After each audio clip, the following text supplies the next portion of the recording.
मैं रवि कुमार, स्वागत है आपका रनिश IAS में। जैसा कि आपको पता है कि आज पटना के प्रभात खबर में यह एक न्यूज़ आई है कि 3 से 4 हज़ार वैकेंसी जो है BSSC बिहार कर्मचारी चयन आयोग के माध्यम से आने वाले हैं। और यह वैकेंसी है BSSC CGL ग्रेजुएट लेवल की जो तीसरी वैकेंसी है। इससे पहले 2 बार वैकेंसी ग्रेजुएट लेवल की बिहार कर्मचारी चयन आयोग के माध्यम से आ चुकी है, जिसके माध्यम से बड़ी संख्या में सचिवालय सहायक एवं अन्य निरीक्षक स्तर के अधिकारियों की भर्ती हुई थी।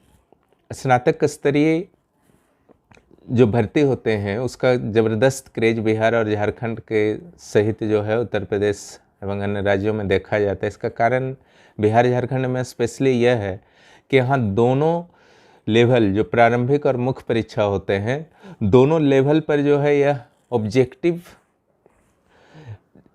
प्रकृति की यानी कि वस्तुनिष्ठ प्रकार के प्रश्न पूछे जाते हैं, जिसके कारण बहुत सारे जो अभ्यर्थी होते हैं वो BPSC JPSC परीक्षाओं, क्योंकि मुख्य परीक्षा में वहाँ सब्जेक्टिव होता है, तो उससे बचना चाहते हैं, उस सब्जेक्टिव नेचर से। और जो यहाँ दोनों लेवल पर ऑब्जेक्टिव होता है उसका लाभ उठाना चाहते हैं, जिनका ऑब्जेक्टिव ज्ञान बहुत अच्छा है वो इस परीक्षा को प्रिफर करते हैं। अगर दूसरा जो इसका बहुत ही महत्वपूर्ण पक्ष है वो है सचिवालय सहायक, जिसकी नियुक्ति सामान्यतः राजधानी शहर में होती है, पटना या रांची में ही होती है। बिहार के सचिवालय सहायक की नियुक्ति जो पटना में होगी, ठीक है। और तीसरा जो पक्ष इसका है कि इसमें साक्षात्कार नहीं होता। जिस ढंग से JPSC और BPSC में साक्षात्कार, मुख्य परीक्षा अगर आप उत्तीर्ण भी कर लेते हैं तो फिर साक्षात्कार की व्यवस्था होती है, यहाँ पर साक्षात्कार नहीं होता। और चौथा जो इसका पक्ष है, जो ग्रेजुएट लेवल का बिहार का BSSC CGL का है, जो सकारात्मक पक्ष आप कह सकते हैं कि इसमें किसी तरह के स्किल टेस्ट जो है नहीं ली जाती। अब बिहार और झारखंड के CGL की अगर तुलना की जाए JSSC CGL और BSSC CGL की, तो निश्चित रूप से BSSC CGL जो है JSSC CGL के अपेक्षा काफ़ी बहुत ही इजी प्रकृति का है।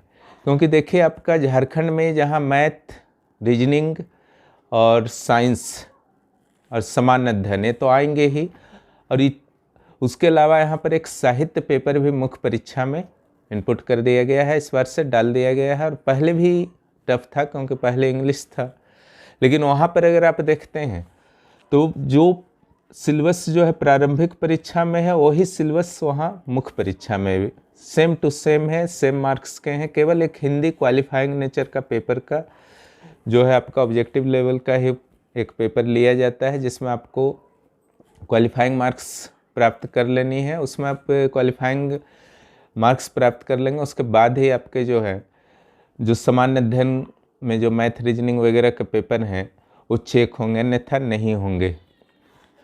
और अगर इसके रणनीति BSSC CGL की प्रारंभिक परीक्षा की अगर बात की जाए तो यहाँ पर जो है प्रारंभिक परीक्षा में आपके कुल 150 प्रश्न दिए जाएंगे और एक ही पत्र होगा। और इसके लिए समय जो आपको मिलेंगे 2 घंटे 15 मिनट के मिलेंगे, ठीक है। और कुल 150 प्रश्नों में जो आपका विभाजन किस तरह से होगा आप देख लीजिए उसको। जो 50 प्रश्न होंगे वो आपके रीजनिंग के होंगे, ठीक है। 50 प्रश्न रीजनिंग के होंगे और एक प्रश्न के लिए कुल 4 मार्क्स होते हैं, ठीक है। यानी कि हो गए 200 मार्क्स, यानी कि टोटल जो आपको 150 प्रश्न होंगे उसमें 50 प्रश्न रीजनिंग के, तो रीजनिंग के महत्व को आप समझ सकते हैं कि कितना अधिक है। और दूसरा जो है आपका सामान्य ज्ञान, ठीक है, वो भी आपका 50 प्रश्न रहेगा। और तीसरा जो सेक्शन होगा सामान्य विज्ञान और गणित, इसका कोई अनुपात तो नहीं दिया हुआ है, लेकिन इसमें भी 50 प्रश्न दोनों मिलाकर रहेंगे, ठीक है। तो इस ढंग से 50-50-50 सामान्य विज्ञान के साथ गणित को इसमें रखा गया है, ध्यान दीजिएगा। तो मान करके चलिए जो सामान्य विज्ञान के सामान्य विज्ञान के जो क्वेश्चन होते हैं, जैसा कि पिछले ग्रेजुएट लेवल में देखा गया है और इंटर लेवल के जो 8 चरणों में परीक्षा हुई थी उसमें देखा गया है कि लगभग 30 क्वेश्चन जो है सामान्य विज्ञान से रहते हैं, अब 20 प्रश्न ही गणित से रहते हैं। ठीक है, तो इस ढंग से आपके जो टोटल मार्क्स हुए 600 मार्क्स हुए, और इसके लिए 2 घंटे 15 मिनट दिए जाएंगे। और इसमें एक चीज़ पर ध्यान रखिएगा, इसमें नेगेटिव मार्किंग है। अगर आप एक प्रश्न गलत करते हैं तो 1 मार्क्स कट जाएंगे, और एक प्रश्न सही करते हैं तो आपको 4 मार्क्स मिलेंगे, यानी कि 25% मार्क्स जो है आपके नेगेटिव होंगे। ठीक है, इसलिए जहां आप कंफर्म हो वहीं पर उत्तर देना है, इसका ध्यान रखिएगा। सिलेबस का देखिए, सामान्य ज्ञान और सामान्य विज्ञान का सिलेबस जो है क्लियर नहीं किया है। ठीक है, जैसे कि लिखा है, आसपास की गतिविधियों के बारे में जागरूकता का परीक्षण करने के लिए उम्मीदवारों के आसपास के समाज के ज्ञान का संबंधित प्रश्न। मैंने आपको एक, जो आप अभ्यर्थी हैं, ग्रेजुएट हैं, तो आसपास के घटनाओं की जानकारी जो है आपको होनी चाहिए। दिन प्रतिदिन की घटनाओं से संबंधित प्रश्न, यानी कि समसामयिक। समसामयिक में क्या शामिल होगा? बिहार का समसामयिक भी शामिल होगा, राष्ट्रीय अंतर्राष्ट्रीय भी होगा। ठीक है, खेल खिलाड़ी से भी होगा, पुरस्कारों से संबंधित होगा। समसामयिकी निरंतर पिछले 6-8 महीने से जो है आपके फेसबुक ग्रुप पर प्रदान किए जा रहे हैं, अब यूट्यूब और ब्लॉग पर भी प्रदान किए जा रहे हैं। जल्द ही आपके लिए मैं पिछले 6-8 महीने का एक साथ समग्र करंट अफेयर्स आपके समक्ष में प्रस्तुत करूंगा। ठीक है, जितने भी दिए गए हैं अभी तक फेसबुक पर। एक चीज़ यहाँ पर ध्यान रखिएगा, जो सामान्य अध्ययन में आपका बिहार का करंट अफेयर्स के प्रति जो है आपको उदासीन नहीं होना है, न ही बिहार के सामान्य ज्ञान के प्रति उदासीन होना है।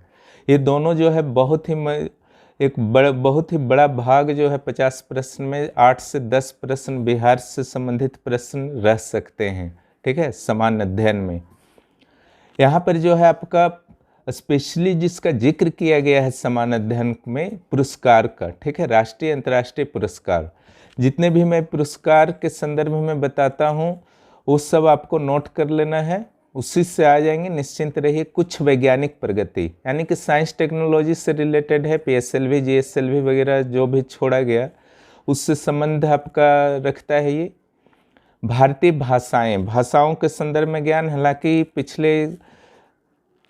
पिछले जो भी एग्जाम्स BSSC के द्वारा लिए गए हैं वहाँ पर भाषा से संबंधित प्रश्न जो है कुछ कम रहते हैं। फिर भी जो भाषाएं हैं भारत की और उनकी लिपियाँ, ठीक है, इस पर थोड़ा सा ध्यान रखिएगा। भाषाओं के विकास के संदर्भ में हल्का जानकारी आपको रखना है। पुस्तकें, ठीक है, पुस्तकें एक तो प्राचीन पहले की पुस्तकें हुई और एक जो अभी लिखे जा रहे हैं। ठीक है, तो जो भी नए पुस्तक लॉन्च होते हैं मैं अक्सर ही फेसबुक ग्रुप और करंट अफेयर्स में डाल ही देता हूं। उन पुस्तकों में से आपके करंट पुस्तक आ जाएंगे। पुराने पुस्तकों के लिए आप एक संग्रहण जरूर कर लीजिएगा, जितने भी प्रमुख राइटर हैं हिंदी इंग्लिश के। ठीक है, चाहे साथ ही साहित्यिक पुस्तकों पर आपको कंट्रोल रखना है। राजधानी मुद्रा में स्पेशल कर रखिएगा सार्क देश, आसियान देश, ठीक है, और अरबियन कंट्रीज। ये इसमें एक भी देश नहीं छूटना चाहिए। South Asia, south east Asia, एक ईस्ट एशिया, एक साउथ वेस्ट एशिया, इसमें एक भी देश की राजधानी मुद्रा आपको कंफ्यूज नहीं होना चाहिए। और जो भी राजधानी को मैप में देखिए, एटलस में देखिए, साथ ही किस देश के चारों ओर की सीमाएं जो हैं, किसी भी देश के पूरे जितने भी इलाके को मैंने बताया, वहाँ एटलस में आपको देखना है कि सऊदी अरबिया से कौन कौन सा कंट्री जो है टच करता है। ठीक है, भारत के कितने पड़ोसी देश हैं, सबसे लंबी सीमा रेखा किसकी है, इस सब पर कंट्रोल आपको अच्छी तरह से रहना चाहिए। मेरे क्लासेस को करते रहिए, धीरे धीरे सारा चीज़ जो है क्लियर हो जाएगा। खेल को स्पेशली यहाँ पर लिखा गया है। ठीक है, तो खेल का जितने भी, केवल क्रिकेट ही नहीं, क्रिकेट के साथ hockey, football, badminton, tennis, athletics से संबंधित जितने भी बड़ी बड़ी प्रतियोगिताएं हो रही हैं, इस सब पर आपको ध्यान देना है। तैराकी से संबंधित विशेष रूप से भारत का क्या प्रदर्शन रहा है किसी भी टूर्नामेंट में, और दूसरा अगर कोई भी वर्ल्ड रिकॉर्ड बनता है, ओलंपिक रिकॉर्ड बनता है, तो वहाँ पर आपको ध्यान देना है। भारत और पड़ोसी देश स्पेशली डाला गया है। तो यहाँ पर भारत का पड़ोसी देश, भारत से जो स्पर्श करता है वो पड़ोसी देश होगा। इसमें कौन कौन आ जाएंगे? भूटान, नेपाल, चीन, बांग्लादेश, म्यांमार, नीचे श्रीलंका, मालदीव भी आ जाएगा, ठीक है। उधर अफगानिस्तान, पाकिस्तान आ जाएगा। तो ये सब के बारे में भी आपको एक एवरेज जानकारी रखना है। उनका क्षेत्रफल, यूएनडीपी सूचकांक में मैं अक्सर डाल देता हूँ, या भ्रष्टाचार से रिलेटेड सूचकांक, या कोई भी सूचकांक आते हैं। भारत के साथ साथ बाकी जो पड़ोसी देश हैं उनकी तुलना में भारत की क्या स्थिति रही है, यहाँ से क्वेश्चंस जो हैं बनते हैं, ठीक है। भारत का राजनीतिक माने कि यानी कि पॉलिटिक्स से रिलेटेड, ठीक है। पॉलिटिक्स की कक्षाएँ जल्द ही होंगी। और भूगोल से पंचवर्षीय योजनाएं, तो अर्थशास्त्र की जो कक्षा चल रही है, 1-2 क्लास बाद जो आपका अर्थशास्त्र का पंचवर्षीय योजनाओं के बारे में मैं डिटेल में बताऊंगा। हालांकि समाप्त हो चुका है पंचवर्षीय योजना की व्यवस्था। अब नीति आयोग, योजना आयोग की जगह नीति आयोग का आगमन हो चुका है। राष्ट्रीय आंदोलन में बिहार का योगदान, पंचायती राज को अच्छी तरह से कर लेना है, बिहार के संदर्भ में करना है। और भारतीय स्वतंत्रता आंदोलन, बिहार का जो भी योगदान रहा 1857 से 1942 तक में, उस पर अच्छी तरह से कंट्रोल कीजिएगा। अब भारतीय स्वतंत्रता आंदोलन यानी कि 1857 से 1947 तक जो भी प्रमुख घटनाएं और तिथियां हैं इतिहास की, उस पर आपको कंट्रोल रखना है। समान विज्ञान में देखिए क्या शामिल किया गया है, बताया गया है आपको। समान विज्ञान और गणित में 25-25 क्वेश्चन रहेंगे, यानी कि कुल 50 क्वेश्चन, और उसके लिए मार्क्स अलॉट हैं आपको 200, ठीक है। तो यहाँ जो विज्ञान में रहेंगे भौतिकी विज्ञान, रसायन विज्ञान और जीव विज्ञान, ठीक है। और इसी में आपको शामिल कर दिया गया है भूगोल को। भूगोल से सामान्य अध्ययन में प्रश्न कम रहेंगे, हालांकि वहाँ भी लिखा गया है, लेकिन मुख्य रूप से सामान्य अध्ययन के प्रश्न दिए जाएंगे आपको। समान विज्ञान, भूगोल के प्रश्न दिए जाएंगे समान विज्ञान सेक्शन में। तो एक अच्छा है कि आपको विज्ञान का बोझ कम रहेगा। और एनसीईआरटी की जो कक्षा 6 से कक्षा 10 के प्रश्न जो हैं रेनेसा आईएएस साइंस ग्रुप पर दिए जा रहे हैं, तो वहाँ पर आप देख सकते हैं, मैं लिंक दे दूँगा डिस्क्रिप्शन बॉक्स में। तो टेलीग्राम ग्रुप को ज्वाइन कीजिएगा। तो वहाँ एनसीईआरटी साइंस के कक्षा 8 के चल रहे हैं और पहले वाले क्वेश्चन वहाँ उपलब्ध हैं। तो उसमें से बहुत सारे प्रश्न आ जाएंगे, क्योंकि बीएसएससी के क्वेश्चन का नेचर देखा गया है कि एनसीईआरटी से वो डायरेक्ट प्रश्न पूछा करता है, ठीक है। और एक चीज़ है कि ओपन बुक सिस्टम लिया गया था पिछला 2 बार प्रारंभिक परीक्षा बीएसएससी सीजीएल का, इंटर लेवल इत्यादि का, लेकिन वहाँ पर केवल आपका एनसीईआरटी और बिहार स्टेट का जो बुक्स चलता है टेक्स्ट बुक, वही अलाउड है। कोई भी 3 बुक आप ले जा सकते हैं, हर सेक्शन से एक बुक, ठीक है। तो बुक का विशेष फ़ायदा नहीं होता है ले जाने से, आप ले जाइए नहीं ले जाइए, आपका तैयारी ही वहाँ पर काम करता है, क्योंकि बुक की संख्या सीमित है और ज़्यादा बुक भी मिल जाएगा तो समय तो काफ़ी कम होता है। अगर आप फास्ट नहीं बनाएंगे तो वहाँ बुक आप पलटते रहिएगा तो बनाइएगा कम। अब आते हैं गणित पर, ठीक है। आपको जैसा पता है कि मैथ्स की कक्षाएं शुरू हो चुकी हैं, ज्यामिति समाप्त हो चुके हैं।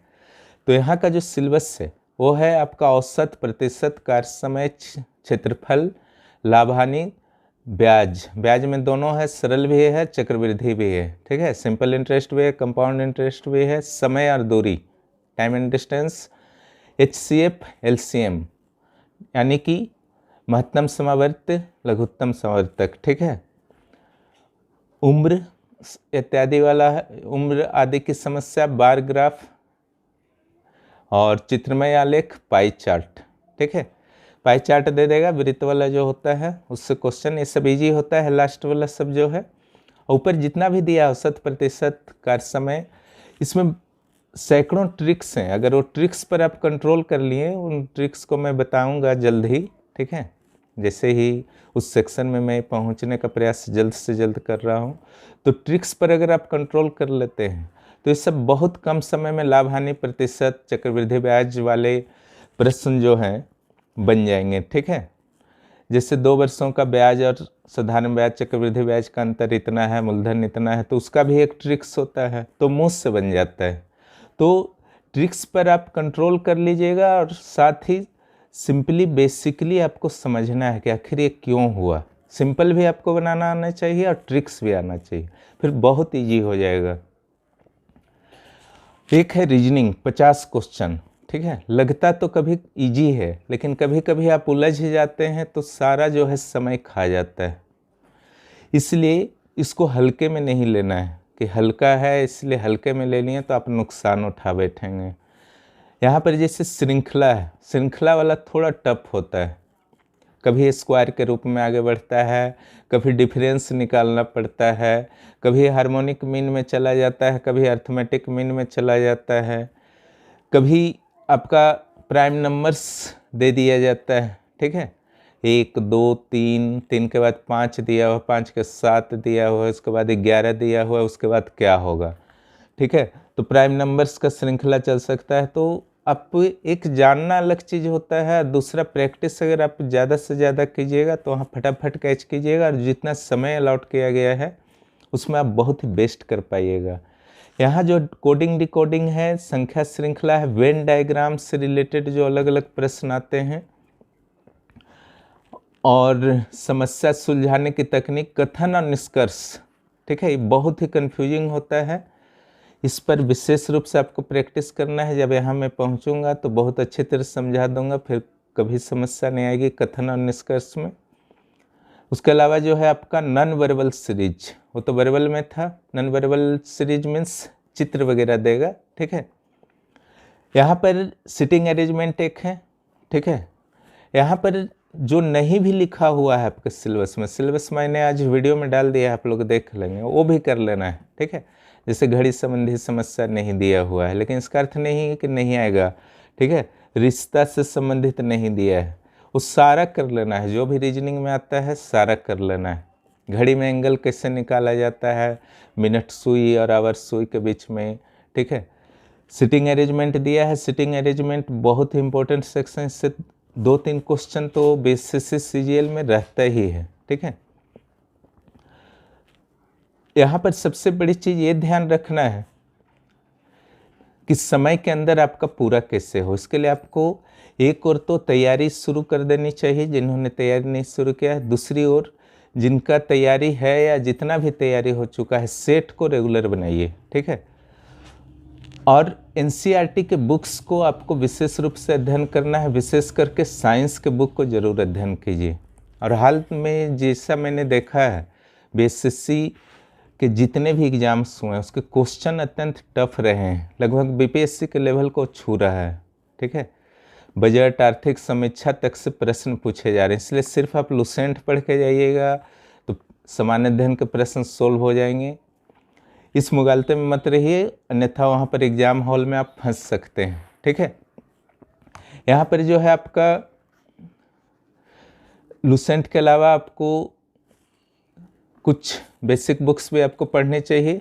विशेष रूप से मैं सलाह दूंगा कि आप एनसीईआरटी को पढ़िए, और आपका टारगेट जो होना चाहिए टोटल 600 मार्क्स में नेगेटिव मार्किंग के बाद आप 420-30 मार्क्स जरूर क्रॉस कर लीजिए पीटी एग्जाम्स के लिए, ठीक है। और जैसा कि आप जानते हैं, जो पहला ग्रेजुएट लेवल बीएसएससी के माध्यम से हुआ था वो 2010 में हुआ था, उसके बाद हुआ 4 साल बाद 2014 में, उसके बाद अब 7 साल बाद हो रहा है 2021 में। और सीट्स की बड़ी संख्या है, 3000 से 4000 है, जैसा कि बीएसएससी के सचिव ओम प्रकाश पाल ने बताया। तो इतनी संख्या में सीट फिर अगली बार आएगी या नहीं वो गारंटी नहीं है। सबसे बड़ी बात है कि अब कितने साल बाद फिर सीजीएल 4 आएंगे बिहार के, वो कहना मुश्किल है। इसलिए इस बार बहुत ही बेहतर और सुनहरा मौका है, और जिनको भी चांस मिलेगा इसका भरपूर यूज कीजिए। और चूँकि वहाँ 60% आरक्षण है, 40% ओपन है फॉर ऑल इंडिया, ठीक है। तो झारखंड के छात्र, उत्तर प्रदेश के छात्र भी भर सकते हैं, वहाँ पर किसी तरह की रोक नहीं है, और पूरी तरह से वो आपके परफॉर्मेंस पर आपका सिलेक्शन निर्भर करेगा। सिलेबस काफ़ी ईजी है, इसके कारण कंपटीशन और टफ हो जाता है, ठीक है। इसलिए आज से ही तैयारी में लग जाइए, ये बहुत ही सुनहरा मौका बिहार सरकार के द्वारा दिया जा रहा है, और बिहार सरकार प्रतिबद्ध है कि ज़्यादा से ज़्यादा युवाओं को नौकरी दिया जाए, जिसके कारण संभावना है कि मार्च या अप्रैल में वैकेंसी आ सकते हैं, क्योंकि पेपर के न्यूज में लिखा हुआ है कि इस माह के अंत तक, यानी कि फरवरी माह के अंत तक अलग अलग विभागों से सारी रिक्तियाँ प्राप्त हो जाएंगी। तो हमारे साथ जुड़े रहिए, तैयारी करते रहिए, और जो भी मैथ्स और तर्क शक्ति के सिलेबस के अनुसार जो है आपके क्लासेस निकट भविष्य में जल्द ही आपको सारे प्रदान कर दिए जाएंगे। आप प्ले लिस्ट विजिट कर उसको देख सकते हैं। इस ढंग से जो BSSC CGL का तैयारी कीजिए। रेनेसा IST में आपके साथ। धन्यवाद। हेलो, स्वागत है आपका रेनेसा IST में। मैं रवि कुमार। ये जो आप देख रहे हैं ये BSSC ग्रेजुएट लेवल का सिलेबस है। इसी के अनुसार आपकी प्रारंभिक और मुख्य परीक्षाएं होंगी। ये मैथ, तर्क शक्ति, सामान्य विज्ञान, सामान्य ज्ञान इत्यादि की परीक्षा जो होंगी उसके सिलेबस हैं। इसके अलावा कितने प्रश्न रहेंगे, उसके अंक कितने होंगे और समय कितने होंगे, उसके बारे में जानकारी दिया गया है। आज के पटना एडिशन के प्रभात खबर में यह न्यूज आई है कि BSSC CGL 3 के माध्यम से लगभग 3000 से 4000 पदों पर नियुक्ति होगी। वहाँ के जो सचिव हैं बिहार कर्मचारी चयन आयोग के, उन्होंने कहा कि अलग अलग विभागों से रिक्तियाँ प्राप्त होनी शुरू हो गई हैं और आशा है कि इस माह के अंत तक लगभग सभी रिक्तियां आ जाएंगी। यह भी देखा गया है कि पिछला जो CGL का एग्ज़ाम हुआ था BSSC CGL 2, वह 2014 में हुआ था और लगभग 6 वर्ष उस वैकेंसी के बीत चुके हैं, जिसके कारण अलग अलग कार्यालयों में बड़ी संख्या में जो वैकेंसी हैं वो क्रिएट हो गए थे और सरकारी कामकाज के समय पर निपटान में अत्यधिक समस्याएं उत्पन्न हो रही थी। इसलिए सरकार का प्रयास होगा कि यथाशीघ्र इस वैकेंसी को भरा जाए। इसके लिए अप्रैल माह में वैकेंसी आने की पूरी संभावना है। लेकिन देखिए, बिहार और झारखंड में कुछ भी कहना मुश्किल है। ये खाली पदों के संदर्भ में जानकारी दी गई है कि 3 से 4000 तक पद होने का अनुमान लगाया गया है। बहुत अच्छी है, क्योंकि इसमें सचिवालय सहायक की वैकेंसी बड़ी मात्रा में होने की संभावना है। इधर मुख्यमंत्री हेमंत सोरेन ने घोषणा की है कि शहीद आंदोलनकारियों के सभी आश्रितों को सीधी नियुक्ति झारखंड सरकार द्वारा दी जाएगी। यह एक अच्छी पहल है, क्योंकि जो आंदोलनकारी हैं उनका योगदान झारखंड के निर्माण में अविस्मरणीय है। इसके अलावा 42वें झारखंड मुक्ति मोर्चा के स्थापना दिवस पर यह भी आश्वासन दिया है मुख्यमंत्री ने कि वे नियुक्तियों की बौछार करेंगे, यानी कि अत्यधिक संख्या में वैकेंसी आने की पूरी संभावना है। नियोजन वर्ष भी घोषित कर रखा है, देखिए क्या होता है। उत्तर प्रदेश सरकार द्वारा अभ्युदय कोचिंग शुरू करने की प्रक्रिया को तीव्र कर दी गई है। इसके अंतर्गत PCS, मेडिकल, इंजीनियरिंग इत्यादि छात्रों को अलग अलग विशेषज्ञों के माध्यम से और अधिकारियों के माध्यम से निःशुल्क कोचिंग उत्तर प्रदेश सरकार द्वारा कराई जाएगी। इससे वंचित और गरीब वर्गों को विशेष लाभ मिलेगी। यह एक सराहनीय पहल है। बिहार और झारखंड में भी इस ढंग की पहल की जानी चाहिए।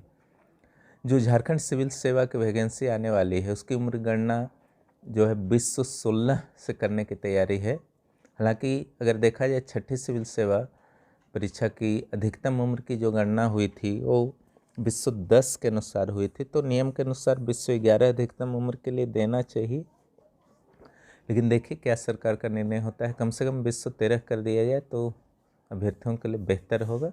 बाकी सरकार का अंतिम निर्णय होगा। धन्यवाद, हमसे जुड़े रहें।